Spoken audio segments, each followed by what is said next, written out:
安庆国小棒球队民国85年成立，是安南区唯一的小棒队。多年以来，征战大大小小比赛，除了是台南数一数二的绩优，嘛是红叶小巨人杯连续3连霸。不过经营一个球队无简单，一档100万走不起。在校长去年8月就任以后，嘛面临球队交通车老旧需要汰换任务。伫家长会、校晚会、甲民代顾问等各界资源关注，这台造价190万，球队28档来全新的交通车将伊到位。18号举办观奖仪式，要让这群小球员勇敢追求梦想，场面使人感动。集结各界的资源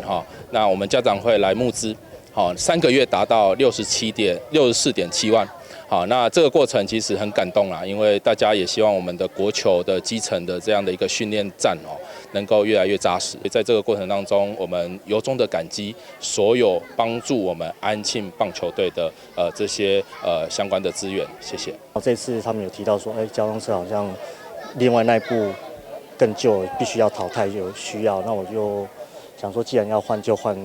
好一点，就是对小孩子的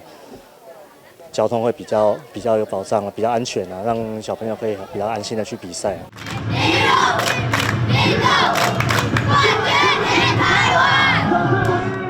关键赛当中，球队嘛以安南上勇的阵务来回馈，小小年纪的邓肯英以一棒选手林安可等学长的舞台作为目标努力。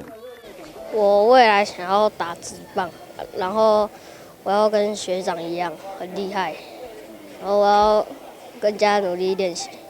为了支持基层棒球前景甲民间关键这台会当安全顺时4过精进的后盾，市长吴铁嘛到场表达敬意。感谢大家对于棒球的支持，因为大家对于棒球的热爱、坚持，所以我们校长、教练以及老师，大家还有我们选手们，大家的努力，才能打造一个很强的棒球队。伫政府甲民间协力，校方持续整合资源，因为伫后也阁有第2台车的需求，相信有关都成功的一天。台南新闻军集采访报道。